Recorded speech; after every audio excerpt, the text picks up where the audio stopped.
à tous et merci de nous rejoindre sur Calédonia. Dans votre émission Bienvenue dans la bande, ce soir c'est une édition spéciale puisque nous sommes au centre culturel de Yinguen, le centre Guam Boirat, qui réouvre ses portes depuis hier lundi. Avec moi sur ce plateau, Edmond Wiyat, le président de l'association Dohoun, gestionnaire du centre culturel. Bonsoir Edmond. Bonsoir Aurélie, bonsoir téléspectateurs de Calédonia.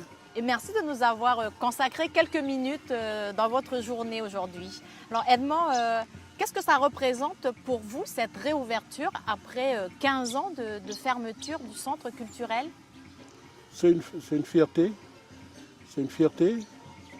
parce que la culture le prime, mais aussi une continuité de la transmission. Donc c'est une fierté. Une fierté pour la population de Yinguen? Pour la population de Yinguen. Et puis la réouverture qui prime. Vous l'avez dit tout à l'heure dans votre discours, c'est un moment historique. Pourquoi? C'est un moment historique parce que, comme vous avez si bien dit dans le discours, chaque fois qu'on le répète, ça fait 10 ans, 10 ans à la fermeture. Aujourd'hui, si c'est le moment historique, c'est un nouveau jour. Donc c'est important. Donc c'est pour ça que ces 4 jours, c'est un moment historique. Surtout pour les deux grandes chefferies, Guam et Boirat, pour c'est événementiel qui passe tous les 2 ans, le Tali 30. Et hier matin, l'accueil et les discours se sont faits devant la case qui est derrière nous, la case Boirat. Pourquoi cette case? Parce que c'est la case de mon grand chef d'une part, et il se trouve ici au bord de mer, à l'embouchure. Donc on a tout le temps à dire les 2 grandes chefferies, celui de la vallée, mais aussi celui de l'embouchure. Alors, accueil, danse et discours officiels ont rythmé cette première journée de réouverture au centre culturel de Yinguen. Je vous propose tout de suite de découvrir un extrait d'une danse traditionnelle interprétée par la troupe de danse de Tiendanit, la danse des lutins. Regardez.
Edmond, comment s'est passée cette première journée de manifestation, d'accueil de la population chez vous, à la maison, au centre culturel?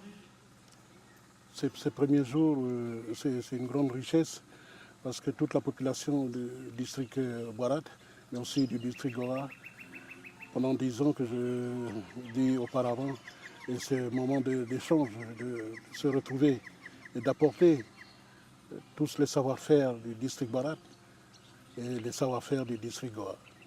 Merci Edmond. Je vous laisse continuer la manifestation et je vous souhaite bon vent à l'association Dohoun. Merci Aurélie, merci aux téléspectateurs de Calédonia. Alors je le disais, à différentes personnalités, Province Nord, mairie, associations se sont succédées sur le podium hier matin pour les discours officiels. D'autres ont partagé leur vision et d'autres ont souhaité énoncer des dates historiques. Je vous propose d'ailleurs d'écouter l'intervention de Ludovic Touben, élu de la mairie de Yengen. Écoutez. « 1975, c'est Mélanésia 2000. Ça a été la réveil culturel kanak, la révolution de l'identité kanak. Les gens de ce pays se sont rendus compte qu'ils avaient une culture. Et c'est un monsieur d'ici qui a mis en place ça à Nouméa. Et que ça fait le tour sur tout le pays. 75, Mélanésia 2000. 77, Jean-Marie Tchibao prend la mairie de Yengen. Le premier indépendantiste, premier kanak de Yengen qui a pris la mairie. De 77, on est monté jusqu'à 84. 84, l'existence d'ici. C'est pour dire que c'était des idées politiques, c'était des idées des gens qui pensent qu'il fallait mettre des espaces pour que les gens se retrouvent. Et c'est ce qu'on a fait. Je peux en témoigner en tant que jeune de Yengen et qui a fait ses écoles ici. Et que les toutes premières danses qui viennent de Papouasie-Nouvelle-Guinée, qui viennent du Pacifique, on n'avait pas les moyens pour sortir. Mais il a fallu cette pensée de mettre un espace pour que les gens d'ici en profitent. Et nous, on en a profité. C'est eux qui se sont déplacés pour venir, parce qu'il y avait un espace. En 84, le centre culturel d'Ohougne, qui s'appelait d'Ohougne à l'époque, c'était le premier centre culturel sur la Nouvelle-Calédonie. Le tout premier. Et ça, on est encore là aujourd'hui depuis sa création. On peut l'applaudir.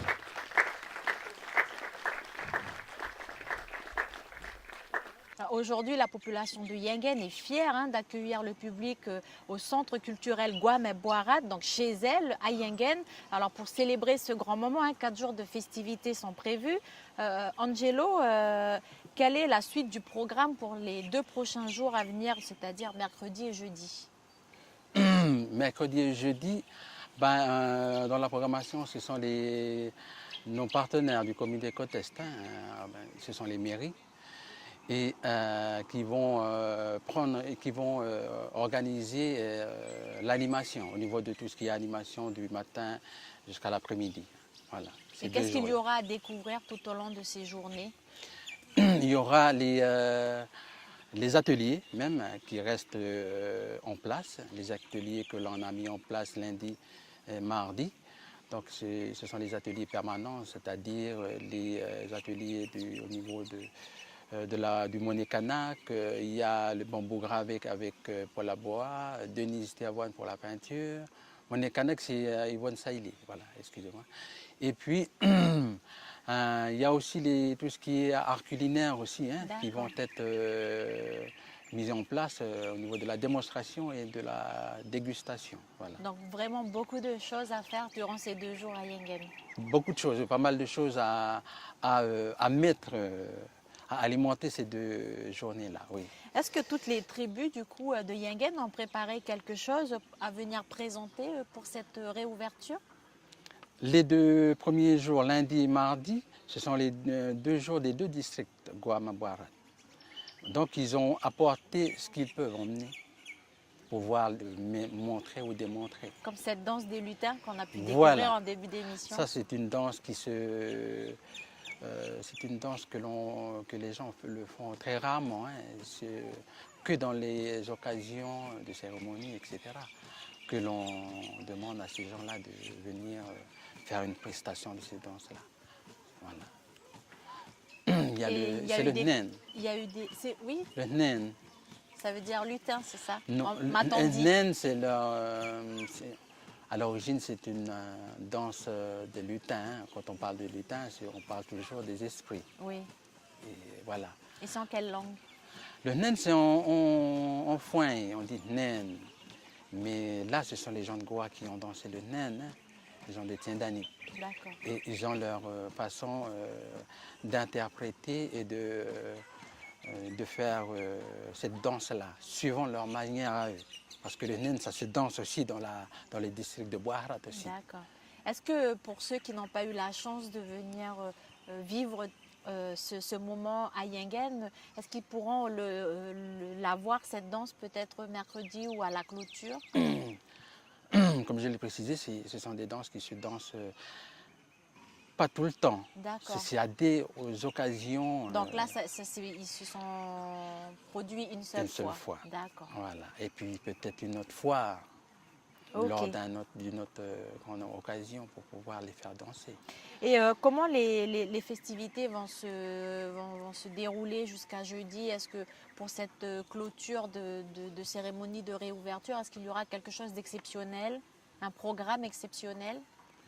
Au niveau de Tali 30, hein, qui comporte 2 jours, bah, il y a l'ouverture, donc il y a une ouverture de cet événement-là.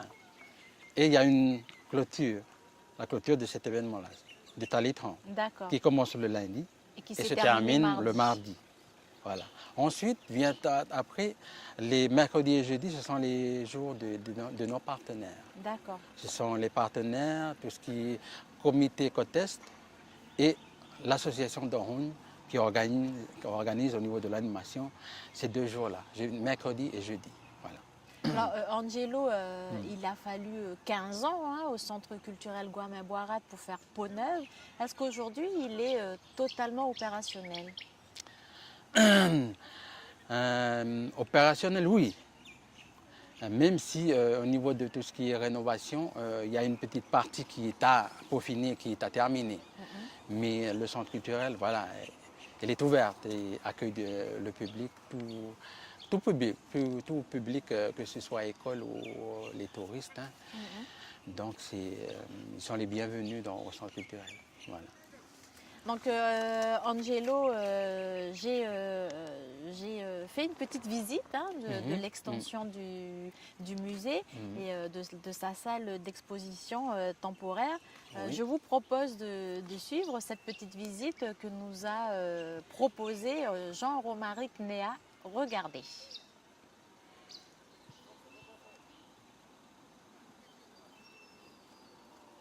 On se trouve en fait dans la salle d'exposition contemporaine. Donc cette salle a été construite de 2015 à 2016 pour pouvoir ensuite en fait accueillir en fait toute la partie exposition contemporaine. Donc ici on retrouve aujourd'hui l'exposition d'Amen Boîte. Donc d'Amen Boîte, c'est un travail de collaboration avec la DCK, le Centre culturel Chibao, le Musée de Nouvelle-Calédonie et l'association d'Orun. Le public pourra venir voir l'exposition à partir d'aujourd'hui. Donc aujourd'hui, c'était l'ouverture de l'expo jusqu'au 8 janvier 2019. Donc après, il y aura la possibilité aussi de prolonger en fonction, selon la demande de l'association, s'ils veulent prolonger l'exposition. Donc ici, on se trouve au musée. Donc on avait un projet de muséo pour la réouverture. Donc le projet de muséo n'a pas pu se faire pour diverses raisons. Donc on a décidé en fait de travailler sur une présentation des objets qui sont restés, en stockage dans cette salle pour le présenter un peu au public, pour leur dire que voilà, leur sensibiliser au niveau de la conservation des objets, au niveau du travail sur la partie collecte, tout ce qui concerne en fait la tradition orale et la collecte des objets. Donc ici on se retrouve avec une partie de la collection de Musée de Nouvelle-Calédonie et une partie de la collection MHI de l'association d'eau. Alors Angelo, le musée qui termine ses rénovations, ses installations et bientôt une nouvelle exposition va accueillir le public. Justement dans les discours officiels hier, le président de l'association d'Oun parlait de rayonnement du centre culturel dans le Pacifique. Qu'est-ce qu'il entendait par là?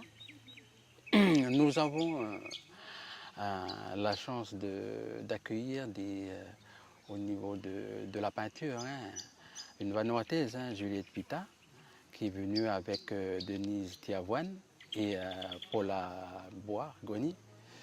Donc, il y a déjà une personne qui est là, qui fait partie de ce rayonnement du Pacifique, une Vanuataise. Donc, il s'agit là de développer encore plus? Encore plus, mais de renouer ce lien-là. Renouer, de rediscuter, échanger. Voilà. Parce que c'était au départ aussi une des volontés de Jean-Marie Tjibaou quand il a mis en place ce centre culturel aussi? la volonté de réunir déjà les gens du pays, hein, et les gens de nos voisins, nos frères du Pacifique. Alors, Angelo, vous avez aussi invité un groupe qui nous vient de loin, de De Madagascar. très loin même, oui. Et pourquoi l'avoir invité, ce groupe? Nous avons aussi la chance d'avoir un directeur que je remercie beaucoup, hein, au niveau de l'environnement, le directeur d'Ayoubik, l'association d'Ayoubik. Oui. Qui Léon, lui est malgache. qui lui, il est malgache. Et je ne vais pas citer son nom de famille parce que c'est tellement long que... C'est compliqué, C'est moi aussi compliqué je n'y à- arrive pas, oui. je te comprends. Voilà, donc c'est à travers Léon, nous avons pu bénéficier de ces musiciens malgaches, hein. Donc effectivement, c'est un groupe de musique malgache qui joue d'un instrument traditionnel, la valia, que je vous propose de découvrir un extrait. Mais d'abord, nous allons remercier Angelo de nous avoir accompagnés pour cette émission. Et Angelo, qu'est-ce qu'on peut vous souhaiter à part bonne continuation et longue vie encore Voilà. au centre Là, tu culturel? l'as dit, hein, longue vie au centre culturel. C'est de continuer à rayonner sur le pays et puis, pourquoi pas, dans tout le Pacifique. Voilà. Et peut-être une invitation pour les gens qui n'ont pas pu venir les 2 premiers jours. Pour les gens qui n'ont pas pu venir, ben, à partir du moment où le centre culturel est ouvert, elle est ouverte pour tout le monde. Et pour toute la vie. Hein. On a toute la vie devant nous pour visiter le centre culturel de Yengen.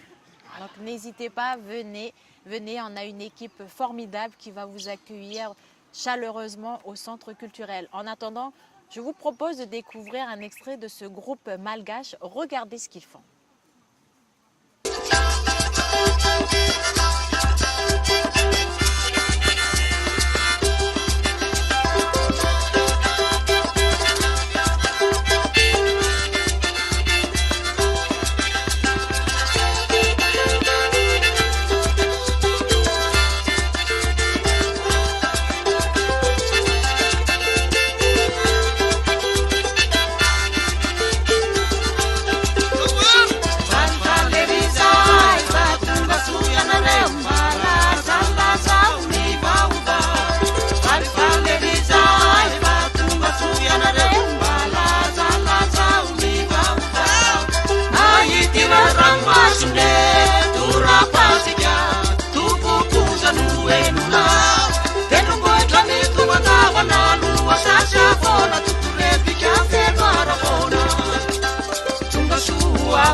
Doné, bienvenue à Yengen, bienvenue en Nouvelle-Calédonie. Qu'est-ce que ça vous fait d'être là aujourd'hui? Grand merci, merci. Et c'est un grand plaisir, grande fierté d'être parmi vous ici. Alors Très content. Doné, vous êtes un artiste mondialement connu, vous êtes un des conservateurs de cet instrument traditionnel malgache. Vous êtes venu avec cet instrument. Alors comment est-il fabriqué? De quoi est-il composé cet instrument? Oui, merci pour la question. D'abord, j'ai hérité avec les grands-parents, les grands-parents, du côté de mon père. Ils habitaient dans les forêts de bambou. D'accord. Et du côté de ma mère, c'est le descendant des joueurs de Vali du Palais, le temps royal. Donc ça a tombé sur moi de faire ressortir, revivre et partager cet instrument traditionnel fétiche de Madagascar, qui est l'unité, le symbole de l'unité nationale malgache. Votre instrument, il est fait avec des cordes en métal, mais traditionnellement, il est fait avec de la corde végétale. Oui. Et c'est des ateliers que vous animerez justement toute cette semaine à Yengen? La fabrication de l'instrument, de cet instrument? Oui, on est venu avec du bambou de là-bas. Ah, vous êtes venu exceptionnellement avec des bambous? De bambou parce que c'est justement ça qu'on va exploiter ici, avec des artisans, avec des musiciens locaux, avec les matières premières qu'il y a, Mais on a des bambous ici, on a Oui, plein de c'est pour bambous. ça, c'est On pour ça. pourrait en fabriquer aussi avec Oui, du c'est bambou pour ça d'ici. qu'on va s'échanger, se partager entre nous, artisans et artistes. Donc on est là pour ça et il y aura l'atelier de fabrication. Et est-ce que vous allez leur apprendre quelques notes de musique traditionnelle malgache? Volontiers et avec grand plaisir parce que je trouve que c'est normal de partager. C'est le thème en fait de ce voyage pour nous. Donc voilà, on est là pour ça. C'est un honneur pour vous de participer à ce moment historique pour les gens de Yingen, pour les gens de la Nouvelle-Calédonie, pour vous de venir d'aussi loin.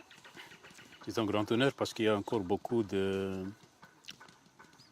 choses artistiquement que j'aimerais bien découvrir.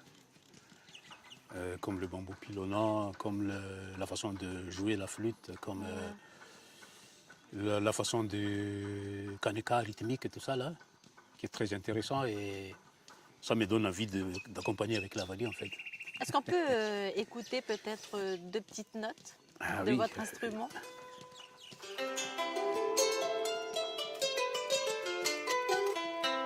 Et ça se joue comme ça, autour du bambou. C'est comme une guitare. C'est gamme alternée en fait. C'est diatonique. Gamme alternée, c'est-à-dire que la gamme commence à droite de la fente là. Ça c'est comme la guitare, la rosace.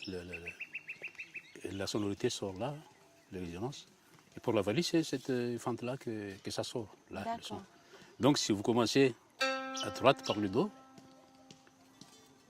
Ré c'est à gauche, Mi c'est à droite, Fa à gauche, et ainsi de suite. C'est pour ça que c'est gamme alternée. Mais il n'y a pas de demi-ton. Je ne suis pas du tout musicienne, mais... Non, pour que tout le monde qui nous écoute, il n'y a pas de demi-ton, mais j'ai d'autres Wali qui est chromatique aussi. D'accord. Mais j'ai amené spécialement la Wali diatonique ici, comme c'est la traditionnelle et l'originale. Est-ce qu'on peut imaginer ou espérer un concert d'ici jeudi de vous avec des artistes locaux? Sûrement parce que là, le rencontre est devenue une réunion, réunion de résidence, des réunions d'échange, tout ça. Une résidence culturelle. Voilà, donc c'est sûr qu'il y aura quelque chose de bien à faire sur les deux de culture musicale. Donc Doné, qu'est-ce que vous racontez dans vos chansons? Qu'est-ce que vous nous dites? Qu'est-ce que vous dites aux gens qui vous écoutent, qui écoutent vos chansons? D'abord, il y a une chanson que j'ai composée, ça fait quelques années, qui parle de la Wali en fait. Que cet instrument que j'aime beaucoup, que j'ai hérité, je le donne pour toi. En fait, le titre de la chanson, c'est Wali pour toi. C'est très précieux. Attention, c'est très fragile. C'est un grand souvenir pour moi et pour Madagascar. On parle un peu de ça, la chanson. Mais il y en a d'autres paroles de chansons qui parlent un peu de la nature.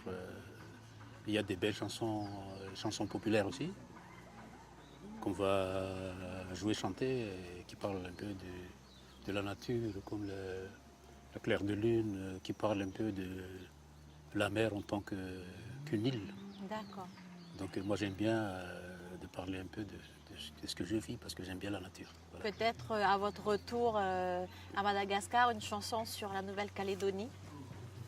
Franchement, hier j'ai essayé j'avais une mélodie qui est passée comme ça.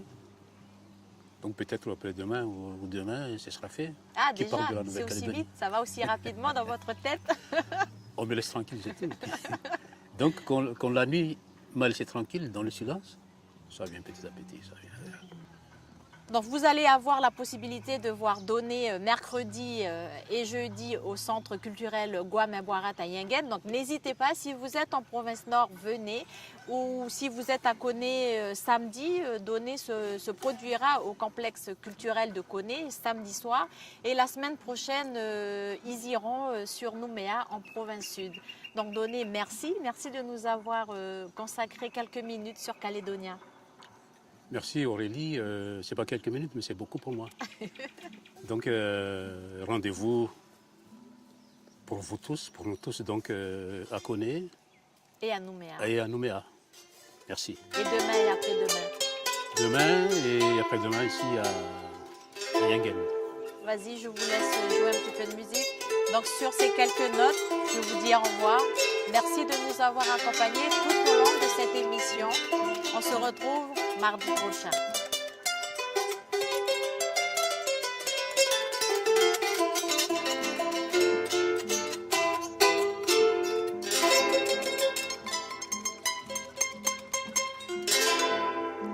Merci Donné. Merci Aurélie. Bonne Merci. soirée à tous sur Calédonia.